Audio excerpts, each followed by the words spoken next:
ইতিহাস আমাদেরকে শিক্ষা দেয়, সবক দেয়, বার্তা দেয়, মেসেজ দেয়।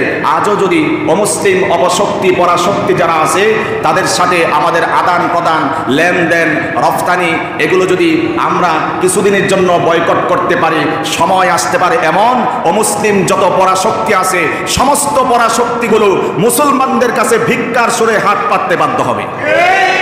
তাদের এই সমস্ত পণ্যের উপরে থুতু মেরে, লাঠি মেরে যদি আমরা উমামা ইবনে উসারার মতো আবারও গর্জে উঠতে পারি, পণ্য বয়কট করতে পারি, আল্লাহর কসম করে বলি ওই সমস্ত পরাশক্তি, অপশক্তিগুলো মুসলমানদের দ্বারে দ্বারে ভিক্ষা করতে বাধ্য হবে।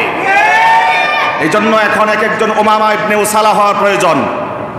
যারা সামাজিকভাবে বয়কট করবে, পণ্য বয়কট করবে, অবরোধ করবে, তুমি নবীর দুশ্মন, আমার এই লাভের টাকা দিয়ে আমার মুসলিম ভাইয়ের বুকে তুমি তীর নিক্ষেপ করো, গুলি থ্রো করো এবং কচি কাঁচা মুসলিম বাচ্চাদেরকে তুমি জনমের মতো দুনিয়া থেকে দুলিশ্বাত করে দাও, তোমার পণ্যকে বয়কট করলাম।